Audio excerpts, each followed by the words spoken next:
par la voie directement par ici.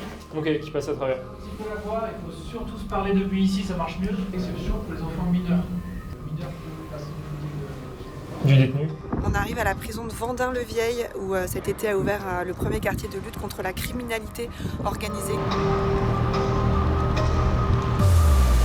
On va essayer de rentrer et de faire une visite parlementaire, c'est-à-dire d'accompagner un député qui a le droit, lui, de se faire ouvrir les portes de la prison. Ici à Vendin-le-Vieil, il y a en ce moment 92 détenus, dont 87 sont placés dans un quartier de lutte contre la criminalité organisée. Ils sont par groupe de 5 à pouvoir se retrouver 2 fois 1 heure par jour en cours de promenade. Sinon, ils sont seuls en cellule. Mais on entend des gens se parler par les fenêtres, crier, échanger quelques mots d'une cellule à l'autre.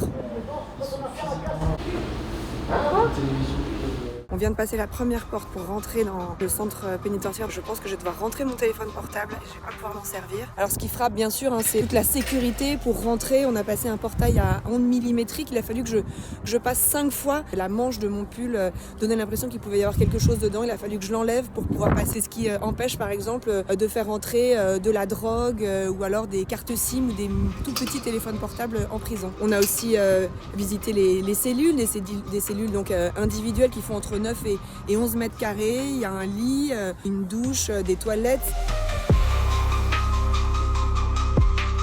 Un passe-menottes pour que le détenu puisse être menotté avant qu'il sorte de cellule. Un dispositif aussi qui empêche le cellule de pousser la porte trop violemment et qui permet aux surveillants pénitentiaires de s'assurer qu'il n'y aura pas de problème à l'intérieur de la cellule. Ce qui bien sûr est le plus difficile pour les détenus, c'est le fait d'être coupé de leur famille, de n'avoir que 2 fois 2 heures pour échanger par téléphone ou encore d'avoir des parloirs avec une vitre, un hygiaphone qui empêche tout contact physique avec les proches.